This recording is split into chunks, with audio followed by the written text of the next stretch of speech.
A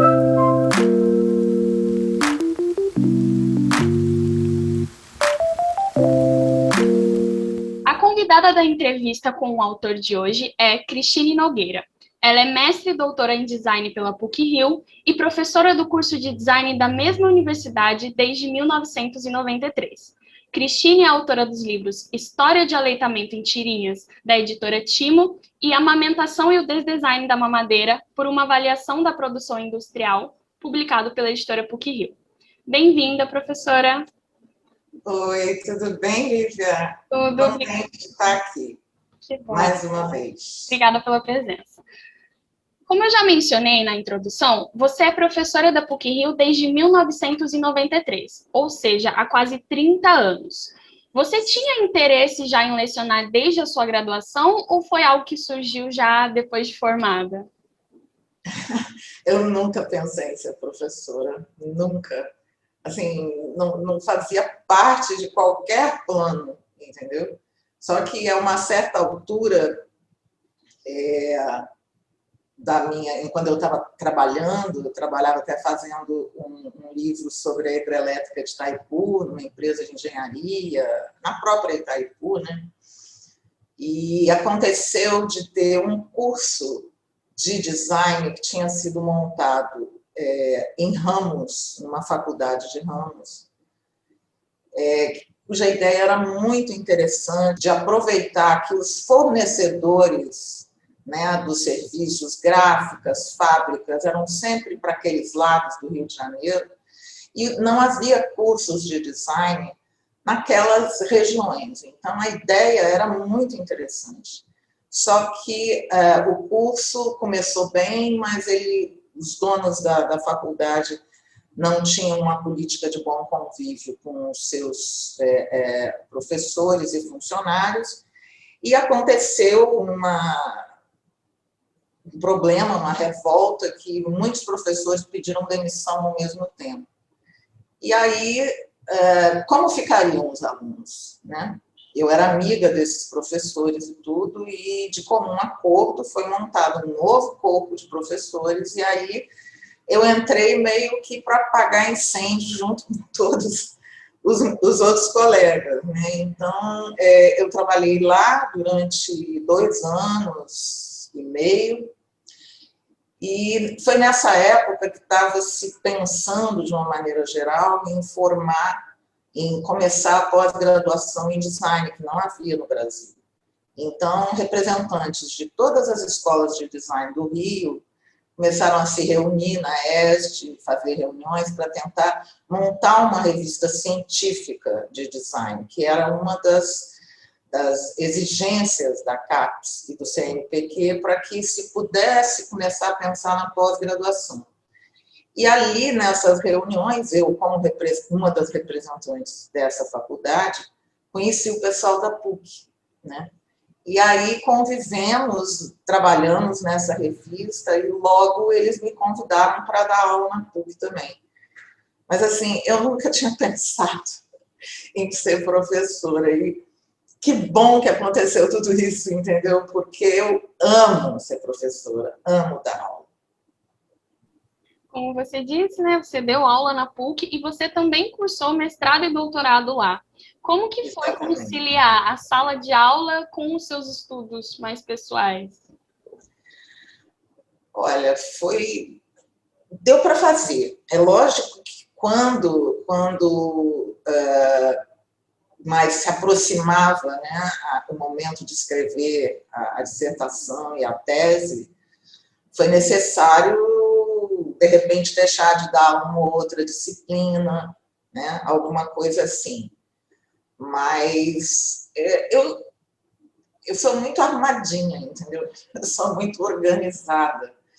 Então, mesmo no mestrado, que a minha filha ainda era relativamente pequena, eu dava jeito, entendeu? Eu estabelecia que eu dava aulas de manhã, durante as tardes eu escrevia, e quando dava 5 horas eu saía de casa para pegar ela no pelo segundo. E a partir dali eu não fazia mais. Aí era família, casa, e consegui, entendeu? Consegui, não sei como. Então, eu me organizei bem. Agora, é muito estimulante também você estar trabalhando e, ao mesmo tempo, fazendo uma pesquisa desse vulto, entendeu? Como uma pós-graduação, né? É muito estimulante, porque você fica... Você entrosa a tua atividade profissional com as coisas que você está descobrindo, né? Então, eu acho que tem uma naturalidade. Acho que na hora que você entra no ritmo, né, é tranquilo. E também tem o fato de ter sempre coincidido de as aulas da graduação onde eu dou aula serem pela manhã e as aulas da pós serem sempre à tarde. Então, eu não me embananava, né? Deu para fazer direitinho. A necessidade de especialização, ela veio de seu trabalho como professora ou já estava nos seus planos cursar o mestrado ou doutorado? Olha, o que aconteceu foi que eu sempre tive uma opinião sobre o mestrado e doutorado que tem a ver com a época em que eu me graduei, com a minha geração, né? Eu sempre imaginei que para você fazer uma pós-graduação, você teria que ter uma questão muito importante. Então, enquanto a experiência profissional não te trouxesse essa questão, e a vida não te trouxesse, eu achava que não valia a pena. Então, entre a minha formatura e a minha entrada no mestrado, se passaram muitos anos, tipo, sei lá, mais de 10 anos, tá? E a questão que eu trouxe foi muito em cima da experiência que eu tive ao trabalhar como ilustradora na arte do jornalismo da TV Globo, né, onde a gente lidava com os acontecimentos, os fatos da história e os acontecimentos que eram mandados via satélite, da Reuters, por exemplo, para a emissora, e a gente tendo que lidar com Guerra do Golfo e uma série de coisas, fazendo as artes, né? Então, essa foi uma experiência que mexeu muito comigo, mas só depois também de bons anos é que aquela coisa amadureceu na minha cabeça e eu imaginei que pudesse, então, empreender uma pesquisa sobre essas imagens históricas que foram telejornalísticas, que foram o tema do meu trabalho, né? E quanto ao doutorado, seria natural que eu logo, e foi natural que depois do mestrado eu tivesse vontade de seguir pesquisando, né? Porque quando você começa essa atividade de pesquisador, é como se acordasse, né, um espaço na tua cabeça que quer continuar fazendo aquilo. E eu queria dar um prosseguimento para minha tese, para minha dissertação, que tinha como vamos dizer assim, autor central que eu usei foi o Walter Benjamin, por eu ter frequentado as aulas da Kátia Curici na filosofia, uma disciplina dela. Então, eu conversei com ela foi da minha banca, eu conversei com ela sobre essa vontade de fazer um doutorado, mas não no design novamente, mas empreendendo um percurso por essas novas áreas de conhecimento. Ela me incentivou a tentar na história, eu não consegui. Depois ela me incentivou a tentar na própria filosofia, também não consegui. Depois eu fiz 2 tentativas seguidas nas ciências sociais da UERJ. A primeira com apoio da minha possível orientadora, e a segunda por insistência dela, achando que pudesse acontecer, também não consegui. A 5ª tentativa eu fiz junto às relações internacionais da PUC, né? Porque eu queria estudar esses outros campos, sabe? Ciências sociais, filosofia, história, relações internacionais, que tinham tudo a ver com aquele meu tema, né? E daí eu fui procurar a Mônica Herz, que era a diretora na época, e ela topou, achou super interessante o meu trabalho, eu escrevi o projeto e não entrei também, né? Mas ganhei uma amigona, né? E o que aconteceu foi que, diante de tantas negativas, né, foram 5 bombas, os colegas do departamento, uma colega falou, puxa, Cristina, mas você pode, por exemplo, estar fazendo doutorado em design e cursar disciplinas em outros departamentos, né, em outras universidades. Você pode sair em busca disso, está tão difícil, né? E aí eu peguei e falei, tá bom. Aí eu apresentei no doutorado em design, eu entrei com uma proposta de continuidade do mestrado, mas depois essa proposta se transformou por influência da Mônica Herz, que fez uma viagem e que viu uma exposição no MoMA, me contou, e aí eu direcionei para uma coisa bem que acabou resultando na minha tese de doutorado. Entendeu? No final, tudo se reencontrou, né? Tudo se Claro, casou. não, e eu acho assim que cada uma dessas coisas, desses projetos que eu fiz, dessas propostas, dessas pessoas que eu conheci, né, contribuíram muito para eu poder encontrar o caminho. Né? Eu sou muito feliz de não ter conseguido da primeira vez, entendeu? Nem da segunda, só ter conseguido da quinta e ter feito o trabalho que eu fiz. Da quinta não, da sexta. Isso. Então, a sua graduação ela foi em desenho industrial, correto? Sim. Então, desse modo, é possível a gente ver como a sua formação acadêmica ela foi toda em design. Então, por que você escolheu trabalhar com temas relacionados à saúde, mais em específico à saúde materno-infantil? Olha só, Lívia, existe uma impressão da sociedade sobre o design que é, vamos dizer assim, incompleta e até equivocada. Né? As pessoas acham, por conta de a mídia prioritariamente só dizer isso, ou principalmente dizer isso, que o design está sempre ligado à questão estética, à questão de shape dos produtos, à arte, a coisas assim. Mas isso não é verdade, tá? Essa é a visão que se tem por conta da interferência dessas mídias.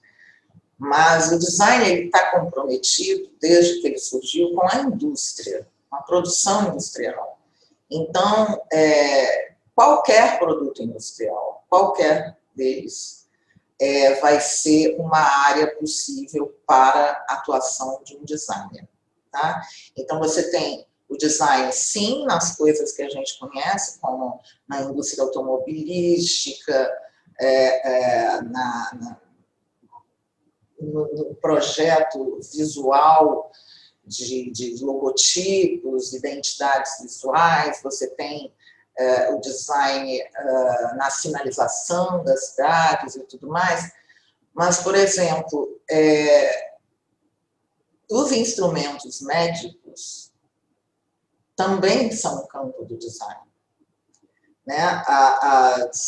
O próprio desenho, o próprio urbanismo também é coisa do design, porque o design ele atua pensando em como que aquele pedestre, como que aquele cirurgião, como aquele paciente vai poder se comportar diante de um produto, né? Com que materiais são mais adequados para isso, ou seja, o design é uma atividade totalmente interdisciplinar, então ele pode estar envolvido e deveria estar participante das mais variadas naturezas de projeto. Então, quer dizer, o meu caminho até a questão materno-infantil é um pouco longo, mas eu vou contar, né? Vou contar, então, puxando daquilo, né, que eu estava querendo prosseguir com o meu trabalho de mestrado, no doutorado, mas a Mônica foi ver uma exposição, a Mônica Rez, uma exposição no MoMA, e era uma exposição que fazia um levantamento internacional de produtos que tanto de estudantes em estado de projeto, quanto de profissionais já produzidos, que respondiam às necessidades do mundo. Então, esses produtos, por exemplo, se dedicavam a vários objetivos, como, por exemplo, proteger populações que sofreram com desastres ambientais, entendeu? Como abrigos de todos os tipos, para sem-teto, para áreas desérticas, lanternas para situações de risco, ou seja, um design voltado para as necessidades contemporâneas do mundo, né? Todos esses produtos eram muito bonitos. Sim, o design é capaz de fazer um acabamento bacana, mas eles não partiam de uma necessidade, vamos dizer, diferente das coisas graves que acontecem no mundo, tá? Então, quando eu vi esse trabalho, quando ela me contou isso, eu imediatamente pedi a um amigo que morava em Nova York que me mandasse o catálogo, né, da exposição. E quando eu recebi, deu uma mexida danada na minha proposta de tese, e o Luiz Antônio Coelho, que era meu orientador, ele autorizou, enfim, normalmente se autoriza isso, né? Mas ele autorizou que eu desse uma virada. Então, eu dei uma virada no sentido de pensar o que faz o design sempre estar atrelado às doutrinas político-econômicas, às correntezas político-econômicas, e tantas vezes ficar vinculado a consumo, a vendas, a estética, e não responder a essas perguntas que o catálogo respondia, que a exposição respondia. Porque eu acho que é nesse design que eu sempre quis trabalhar, né? Então, eu comecei me propus a fazer um paralelo entre a história do design e as doutrinas político-econômicas. E comecei a fazer isso humildemente, embora seja uma tarefa muito difícil, mas ela consta da minha tese, do meu livro, né, A Amamentação do Desdesign da Mamadeira. E ao fazer esse paralelo, né, eu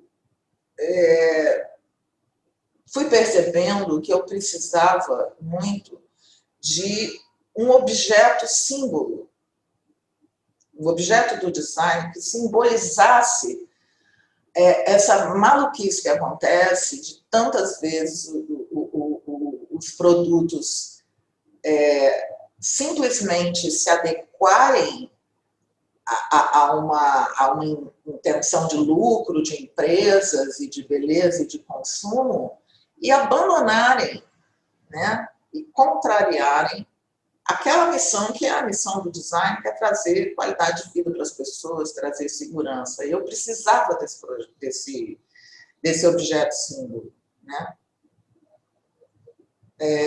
Daí, são todas as coincidências, né? Esse paralelo que eu fiz entre essas doutrinas, inclusive eu fiz porque eu fui cursar a matéria do professor Gomes, né, do direito das relações internacionais. E isso me ajudou muito. Mas, assim, em paralelo, eu não tinha juntado Lé com Cré ainda, eu tinha trabalhos de alunos que se voltavam para essa coisa hospitalar, de hospital pediátrico, né? Um trabalho era que eu tinha orientado sobre a questão da doação do leite materno, e o outro era de um colchão para incubadora, né? E eram alunos muito legais, trabalhos muito bons, e eu sempre achei que tanto que você como professor pudesse botar esses trabalhos no mundo, ajudar eles a irem para o mundo, melhor seria. E aí o meu marido conheceu uma amiga, uma colega no MBA que ele estava fazendo na Fundação Getúlio Vargas, eles são médicos, e daí eu vi que ela trabalhava no Instituto Fernandes Figueira. Um dia houve uma festa na casa dela, e eu então perguntei, eu falei, você poderia marcar para mim uma oportunidade de eu levar esses projetos lá e mostrar para alguém? Ela, pois não, marcou, e simplesmente marcou com o João Aprígio Guerra de Almeida, que veio a ser da minha banca no final, e que é o nome dos bancos de leite no mundo, entendeu? No mundo. Hoje em dia é uma rede mundial, né, de bancos de leite. Na época era a rede brasileira e estava se transformando em rede ibero-americana. Então eu conversei com ele e ele viu os projetos, e ele é um amor. E daí ele mostrou a receptividade dele para que os estudantes de design, para que os designers, né, se aproximassem para ajudá-los naquela tarefa dentro do Fernandes Figueira, que é um hospital de referência maravilhoso, né? E aí, logo depois que ele falou comigo, ele me apresentou a um pesquisador que era parceirão, que é parceirão dele, o Franz Nowak, que estava no laboratório, exatamente recebendo as demandas das enfermeiras, das pediatras que vinham precisar de leite doado para os bebês que não estavam sendo amamentados, né? Então era leite, a melhor coisa, os prematuros. E ele virou para mim e falou assim, você é designer? Eu falei, sou. Ele falou, você sabia que a mamadeira faz mal? Aí eu falei, não sabia. Aí fiquei duvidando dele, né? Porque quando minha filha nasceu, eu amamentei, sim, deu tudo certo, mas quando eu tive que voltar a trabalhar lá para a hidrelétrica, né, fazendo livro, 4 meses eu tentei passar ela para a mamadeira, ela odiou, mas empurrei, porque não tinha outro jeito, né? E segui amamentando ela até quase 1 ano. Mas eu nunca questionei aquele objeto. Quando ele me explicou que era a mamadeira, o mal que ela fazia, o mal que ela fez, ela e os leites artificiais, né, que são, assim, culpados pelo desmame, né, de milhões de crianças, morte de milhões de crianças, há muitos anos, eu senti uma vergonha, sabe, um constrangimento imenso de, como designer, nunca ter parado para pensar nisso, né? O que é uma mamadeira? É um produto de design, certo? Então, como é que eu pego um produto,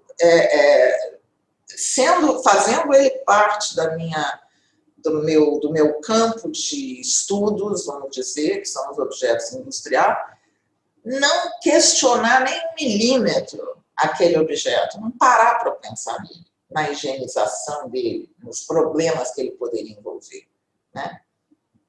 Então, eu fiquei muito abalada e ele me entregou livros dele na mão, quer dizer, ele achou a oportunidade e me entregou. Bom, foi lendo esses livros aos poucos que eu fiquei tão alugada com esse negócio que eu não conseguia pensar em outra coisa.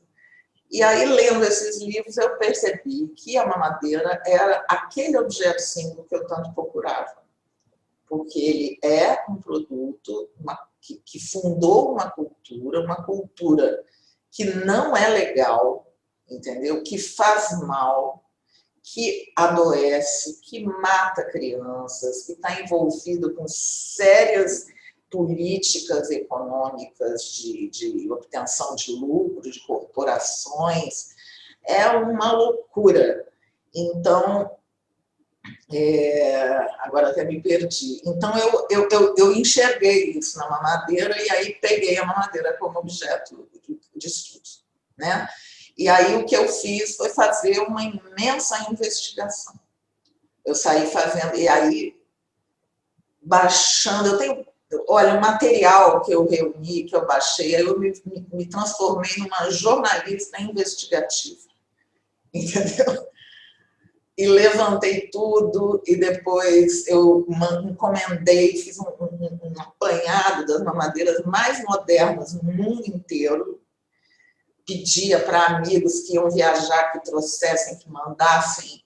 E muita gente colaborou, por exemplo, o Carl Erik, que é dinamarquês, ele me conseguiu me trazer duas da Dinamarca, que fazem parte da minha coleção. Aí eu peguei, era assim, saía acessando as pessoas, né?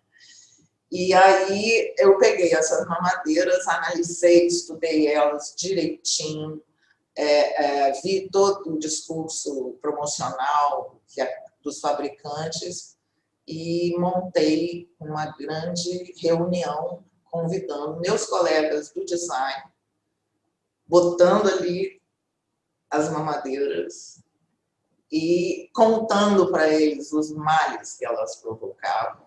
E foi incrível, isso também está no livro.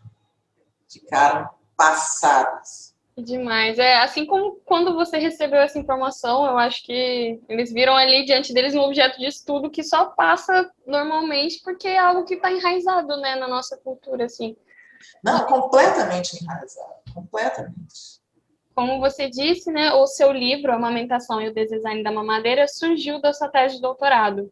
Então, eu gostaria que você contasse um pouquinho como que foi essa decisão de publicar a tese em livro e essa organização, se você precisou se desprender de alguma coisa para conseguir trazer para esse formato, como foi? Tá? Na verdade, o livro é a tese. O que aconteceu foi assim, eu sabia que eu tinha em mãos uma bomba, né? Quer dizer, você chegar e falar mal de um produto consagrado, insuspeito, você não pode sair simples, você tem que argumentar muito bem para você desmontar aquela ideia que todo mundo construiu dele. Então, assim, na minha banca eu fiz questão de que convidei muitas pessoas, fiz questão de que fosse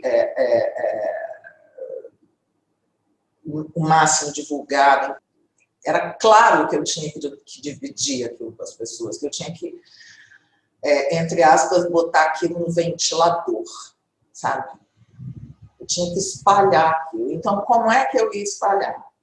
Eu fiz, assim, a primeira atitude que eu tomei, inclusive, foi a conselho da Rita Couto, do meu departamento, foi começar um blog, que é o Mamadeira Nunca Mais, que eu mantenho até hoje, né? Comecei a propor, né, que me chamassem para falar nos mais variados cursos, né? Fui falar em curso de enfermagem, fui falar em curso de comunicação, das mais variadas universidades, né? Inscrevi trabalhos em congressos. A primeira vez que eu apresentei um trabalho em congresso foi, por incentivo da Mônica Hess, eu fui para um ISAABRE, que é de Relações Internacionais. E aí eu cheguei lá e emplaquei o trabalho da mamadeira. E é uma questão internacional, né? Então, foi muito bem recebido, inclusive.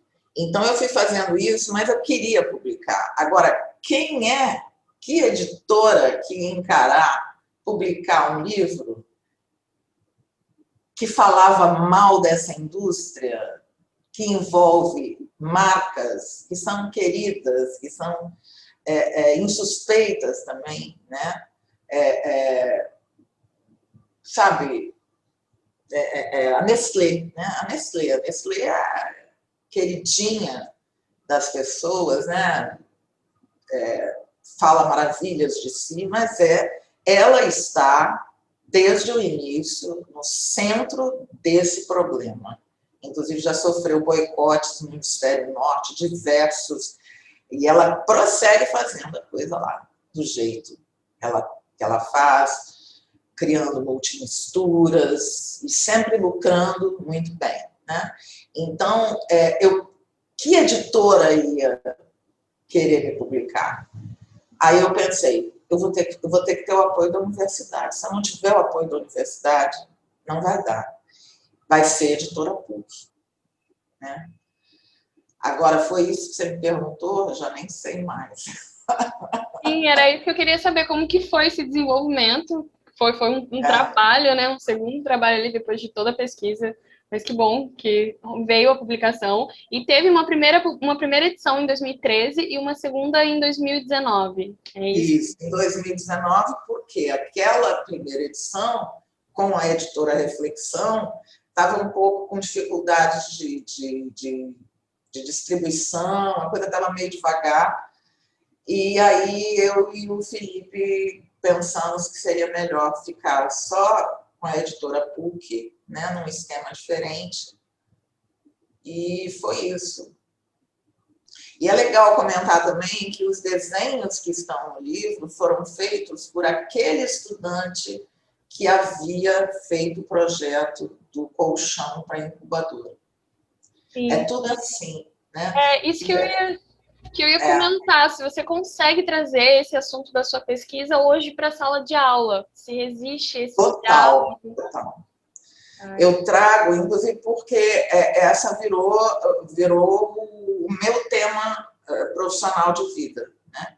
Então, eu fiz, olha, eu viajei, eu fiz até palestra, por exemplo, uma vez eu fui fazer uma banca de doutorado, fui convidada para compor uma banca de doutorado em Bogotá e ofereci, eu falei, eu quero oferecer, fazer uma conferência. Me botaram abrindo o semestre do curso de desenho industrial, foi incrível. Eu sempre ofereci, né? Eu não fico... muitas vezes fui convidada, muitas vezes, mas esse não é um caso para você dizer, eu tenho um trabalho, tomara que reconheça, não. Eu tenho uma coisa grave para contar, eu quero contar para o maior número possível de pessoas. Então, eu sempre... E aí, além disso, no próprio departamento, né, conversando com os colegas, houve tem o Joaquim Redig, que adotou uma parte desse livro para uma disciplina que ele dá, e também uma professora de letras, que é a Maria de Lourdes Sete, que, quando dá aula para o design, ela adota o livro para leitura integral do livro na disciplina que ela dá sobre texto científico, né? E, além disso, eu tenho um outro colega, que é o Daniel Malaguti, que dá uma matéria para calouros de desenho de produto, e todos os semestres eu estou lá para chegar para eles que estão entrando ali e logo arrasar, dizendo, esse produto aqui não presta, entendeu?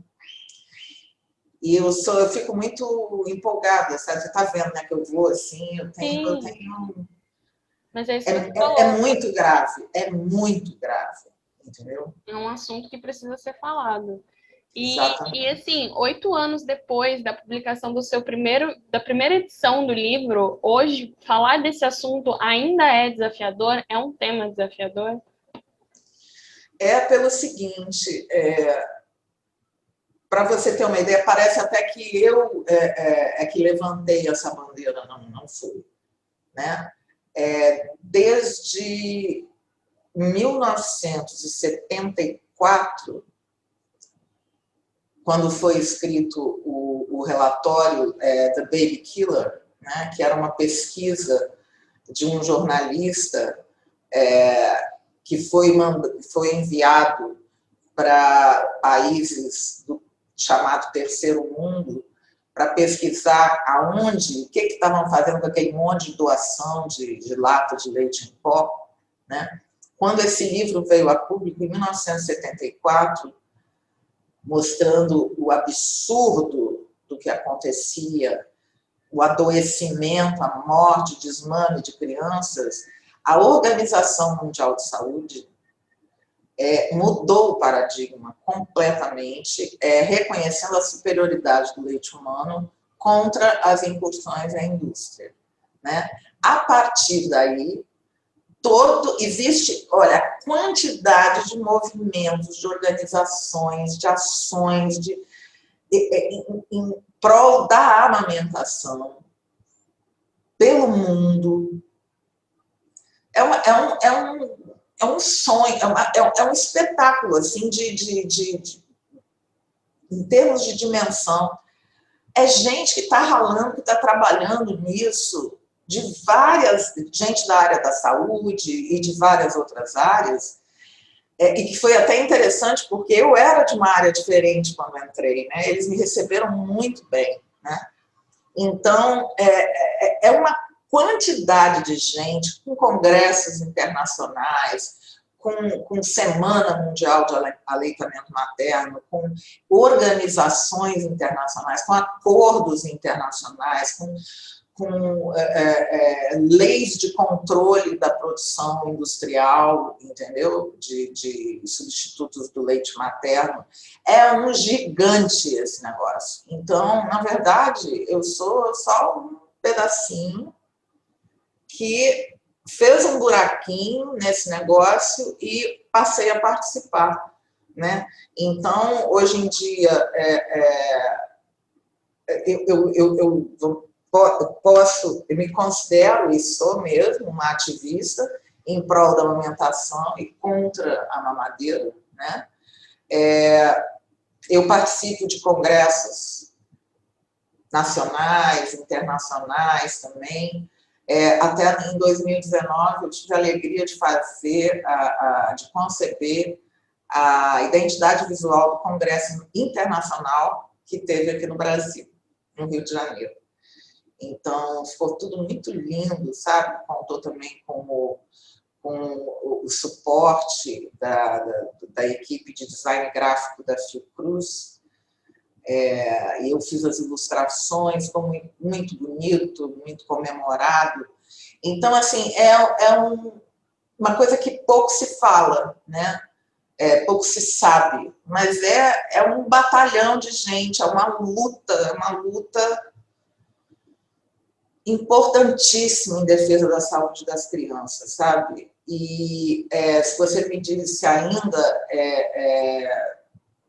faz sentido, nunca vai deixar de fazer sentido, porque se caracteriza como uma luta, porque a indústria ela continua injetando força nessa cultura. E aí, mas eu tenho a alegria de verificar o quanto cada vez mais famílias estão valorizando a amamentação, coisa que no meu tempo...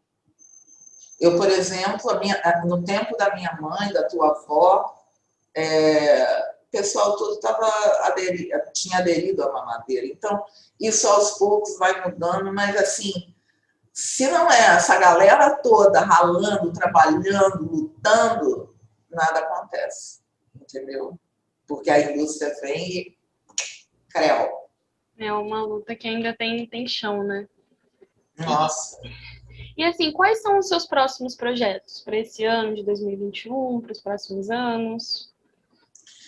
Pois eu fiz um projeto antes da pandemia acontecer, né, que é esse livro que você citou, História de Aleitamento em Quadrinhos, que foi ele é uma versão em tirinhas de alguns assuntos muito importantes da minha tese. Então, esse aqui, por exemplo, conta a história dos leites artificiais no Brasil e no mundo. Eu desenhei, escrevi as histórias, ele foi editado pela editora Timo, de uma amiga designer paulista, chamada Ana Basaglia. Então, muito companheirona, nós desenvolvemos a coisa junto. Então, assim, muitos dos assuntos estão aqui, né? Nesse que foi um projeto de quê? De tornar, de variar a linguagem, né, de um livro e tal, para alguma coisa um pouco mais sintética e mais palatável, né? Bom, quanto a projetos, né, para o futuro, assim, eu estou sempre envolvida, né, com as movimentações em torno desse imenso grupo da amamentação, as semanas mundiais, congressos e tudo mais, mas eu confesso a você que, diante desse cenário de pandemia, está difícil de fazer muitos planos, né? Então, o que eu quero, né, acho que, em primeiro lugar, é prosseguir conseguindo proteger, né, e me proteger desse vírus, né? Continuar trabalhando e encorajando os alunos, porque essa tarefa do professor é uma loucura, é você encorajar os alunos. E muitas vezes você não tem coragem, você tem que encorajar, né? Então, não está com coragem, mas você não pode deixar de encorajar. Então, isso já é assim, eu venho conseguindo fazer isso e eu fico fazendo tapinha de muito bem, Cristina, muito bem, você está conseguindo. Então, não estou programando coisas para o futuro e confesso a você também que estou com abertura e com muita vontade de trabalhar em alguma coisa que procure contribuir para essa situação de agora, entendeu? Não me desvinculando do meu trabalho, que sempre já é minha vida, já é a minha atuação, mas...